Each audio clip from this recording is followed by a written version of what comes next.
Artinya kalau bapak kita atau orang tua kepala rumah tangga yang merokok, relakan 1-4 batang per hari untuk anaknya, itu menjaga stunting sebetulnya.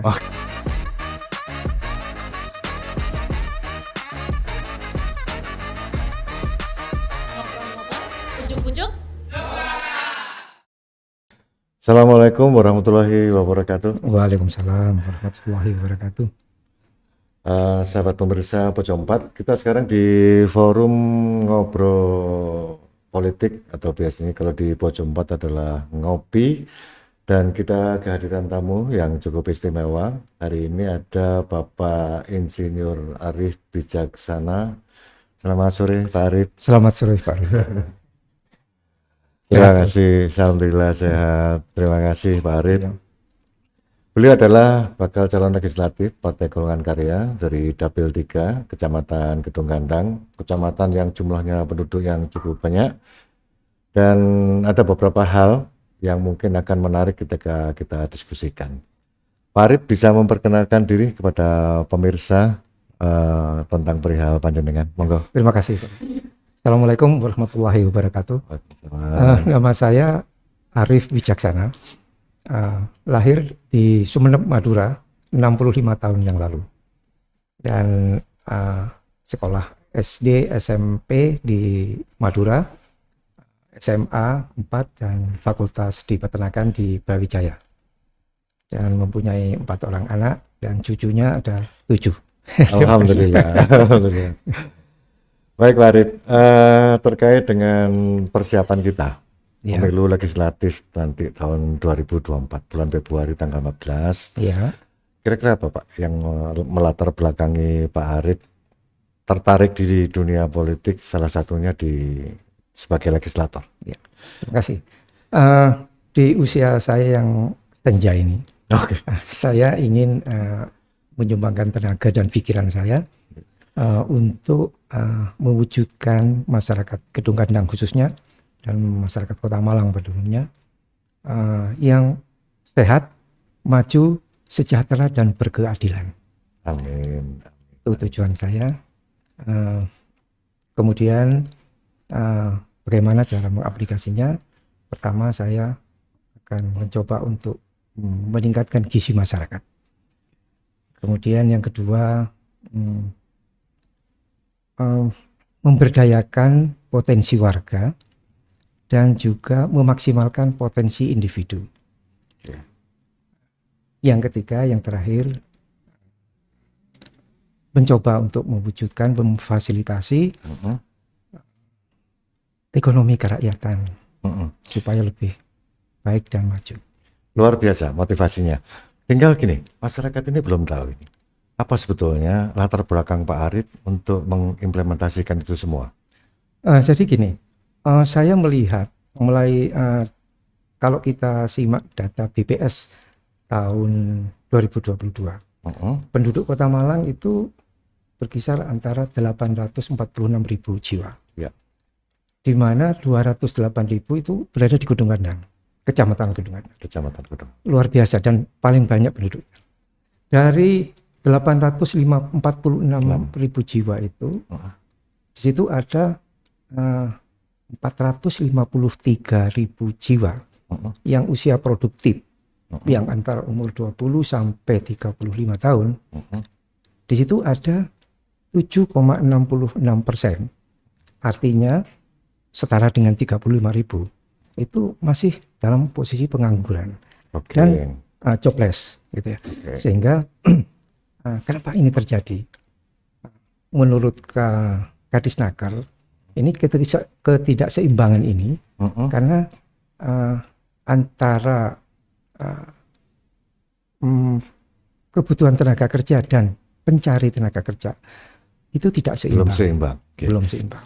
Dengan besarnya jumlah penduduk, Pak. Kalau orang Malang dulu bilang, kalau kita sudah bicara tentang Malang Timur, itu ya Gedung Gandang itu ya. Ini daerah terbelakang, Pak. Betul. Mungkin ada solusi-solusi dengan latar belakang Bapak sarjana peternakan, Pak ya. Jadi insinyur peternakan. Kira-kira apa, Pak, yang bisa digali dari masyarakat sana? Baik. Kalau melihat dari map di Kecamatan Kedung Gandang, itu terjadi ketidaktimbangan dalam ekonomi kerakyatan. Nah, di situ kami ingin sekali menaikkan nilai gizi masyarakat dengan cara pertama memang kami ingin sekali memberdayakan dan memfasilitasi untuk meningkatkan potensi individu dengan kita bekerjasama dengan lembaga-lembaga yang lembaga tenaga kerja yang bisa meningkatkan keterampilan masing-masing individu. Dan sebagaimana kita ketahui Pak, dengan latar belakang panjenengan cukup lama di dunia peternakan, mungkin kalau saya lihat di kurikulum vitae-nya bisa 25 sampai 30 tahun. Dengan pengalaman-pengalaman itu, mungkin dengan lewat legislatif ya nantinya. Kira-kira masyarakat mungkin kan kalau kita bisa lihat klasifikasi masyarakat, ada kelompok menengah, ada kelompok atas, dan kelompok menengah ke bawah. Nah, dengan kita lihat kondisi Kedung Gandang nantinya Pak, di Dapil 3, kira-kira apa yang bisa diperbuat? Misalkan masyarakat ini sehari-harinya mungkin kan bisa di rumah, di belakang rumah ada ternak ayam, di belakang rumah ada lahan kosong, mau diapain Pak kira-kira? Mungkin dengan pengalaman panjenengan. Saya akan fokus ke masalah ketahanan pangan. Ketahanan pangan ini tentunya ada beberapa sektor yang harus kita bicarakan, tetapi saya fokus di masalah di protein hewani. Nah, di mana kebutuhan protein hewani itu untuk laki-laki itu 56 gram protein per hari, dan itu bisa didapatkan dari padi-padian beras yang 18 gram protein, kemudian dari daging 14 gram, kemudian dari telur 6 gram, sayuran 5 gram, dan susu 0,7 gram. Ya kan? Nah, dari situ saya melihat ada kalau ada lahan-lahan yang kosong, ya saya ingin sekali meningkatkan ekonomi atau gizi masyarakat dengan cara saya ingin sekali memberikan suatu usaha sampingan yang bisa dikerjakan di rumah. Saya misalnya saja kalau memang ini bisa diterima, yaitu saya akan memberikan 100 ekor ayam kampung. 100 ekor ayam kampung itu nanti akan dipelihara di belakang rumah, ya kan. Kemudian kalau misalnya saja ayam kampung ini yang 50% jantan, yang 50% betina, yang jantan nanti bisa kita makan atau kita jual setelah umur 2 bulan. Kemudian yang betina umur 4 bulan sudah mulai produksi. Artinya kalau dari 50 ekor itu produksinya kira-kira kalau per hari bisa 60% saja yang terendah. Itu bisa menghasilkan telur ayam kampung 30 butir per hari. Artinya bisa meningkatkan pendapatan masyarakat di satu sisi. Yang kedua adalah menjaga nilai-nilai gizi di masyarakat. Karena sekarang lagi ini Pak, intens perhatian pemerintah dengan stunting ya. Kemudian kalau kita lihat ke pasar Pak. Kalau kita lihat ke pasar bagaimana ini Pak? Kondisi proses orang jualan ayam potong terutama. Kemudian orang jualan ikan, kira-kira sudah higienis belum Pak? Saya kira masih belum, semuanya belum higienis. Masih belum ya? Belum. Ya. Saya melihat untuk pemotong-pemotong tradisional itu yang pertama itu belum mempunyai sertifikat halal yang dikeluarkan oleh MUI yang sekarang dipegang oleh Departemen Agama. Yang kedua masalah kesehatan. Jadi kesehatan ayam yang dipotong harusnya pertama halal, kedua sehat, higienis, dan siap saji.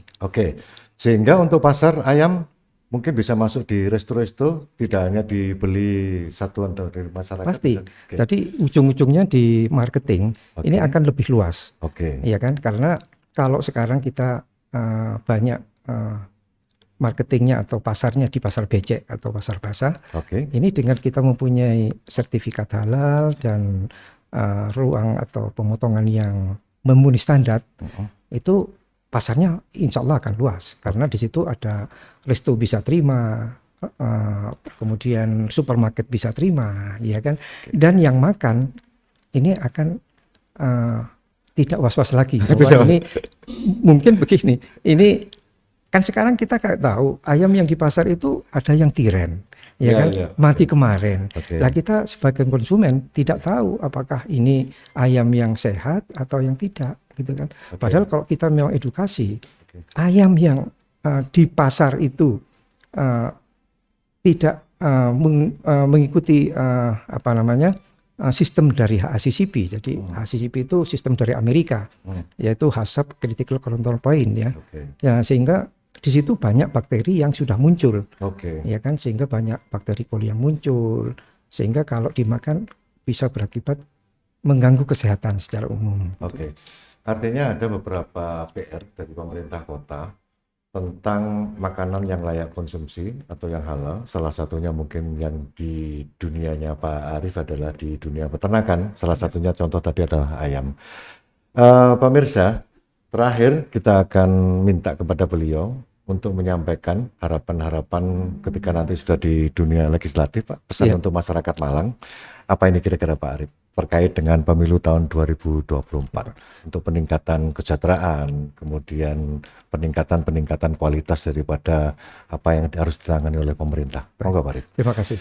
Yang pertama saya akan mencoba untuk memberikan apa namanya saran yang kalau misalnya kami di DPRD nantinya, amin, insya Allah saya akan mengupayakan nanti pertama peternakan ayam kampung yang per keluarga, ya terutama keluarga yang prasejahtera. Ya, itu saya kasih mungkin 100 ekor per keluarga, sehingga dengan 100 ekor atau dengan 100 ekor itu sudah banyak bisa membantu ekonomi keluarga. Ya kan, kalau kita simulasikan dengan kita aja beli rokok sekarang 30.000 paling tidak, ya kan, sampai 35 itu per batang. Kalau kita hitung isi 16 itu 2.000 lebih. Kalau telur itu kalau 1 kilo sekarang 25. Paling mahal 25. Itu satu butir hanya 1.500. Artinya kalau bapak kita atau orang tua kepala rumah tangga yang merokok relakan 1 sampai 4 batang per hari untuk anaknya, itu menjaga stunting sebetulnya. Iya kan? Itu yang pertama. Yang kedua, kalau nantinya saya ingin berkeinginan untuk membuat suatu kawasan peternakan real estate gitu ya. Jadi yang terpadu, sehingga kita sediakan misalnya lahan untuk 10 keluarga, lahan misalnya 500 meter atau sampai 1.000, kita nanti coupling per 200 ekor, dan nanti ada kepala kandangnya 1 yang khusus akan memonitor semua baik kesehatan dan manajemennya. Di situ nanti kalau dihitung dengan 200 ekor saja, itu biayanya paling 5 untuk beli ayam yang siap bertelur, itu paling 5 juta. 5 juta. Kalau kita dapat dana dari KUR, saya kira bisa mengembalikan, karena kalau kami hitung dengan produksi 60% dengan HPP ayam telur sekarang itu hanya 17.000 per kilo, ya kan, dengan harga saat ini di pasar 325 itu ada keuntungan sebesar 7.000 per kilo. Artinya kalau ayam 200 dalam 1 bulan bisa menghasilkan 4 juta rupiah per keluarga. Saya kira itu bisa membantu untuk apa namanya ekonomi keluarga. Yang terakhir untuk apa namanya konsumsi ayam, ini saya melihat sangat miris sekali di pasar-pasar becek, terutama cara pemotongnya masih kurang sehat, dan mereka belum mempunyai legalitas. Artinya sertifikat halal belum punya, ya kan? Nah, sehingga saya ingin sekali membuat suatu lokasi untuk rumah potong ayam yang sehat dan higienis, dan di situ kita bisa maklun semua di situ, para pemotong motongkan di situ, dan semuanya diawasi oleh Dinas Peternakan, bahwa ayam-ayam yang sudah dipotong di rumah potong ayam ini dijamin kehalalannya dan kesehatannya. Terus akhirnya ujungnya disiap saji. Begitu, Pak. Terima kasih Pak Arif, luar biasa pengalaman di dunia usaha, terutama di dunia peternakan. Terima kasih, Mbak. Pemirsa, ada beberapa pokok-pokok pikiran yang memang bisa ditangkap oleh masyarakat Malang. Yang pertama adalah ada pesan-pesan khusus terkait dengan bagaimana cara pengelolaan, terutama di peternakan, bisa disertifikasi halal, terutama mulai potong, mulai peternaknya Pak Arif, sampai dengan disajikan. Kemudian yang kedua adalah bagaimana masyarakat ini bisa diberdayakan dengan hal-hal yang sederhana, misalkan dari rumah, untuk keluarga, untuk masyarakat dalam rangka peningkatan ekonomi. Selamat dan sukses untuk Pak Arif. Terima kasih kembali. Sehat selalu, pemirsa. Kita ketemu lagi di saat-saat mendatang. Kita diskusi sangat menarik dengan Bapak Insinyur Arif Wijaksana. Terima kasih. Wassalamualaikum warahmatullahi wabarakatuh. Waalaikumsalam warahmatullahi wabarakatuh.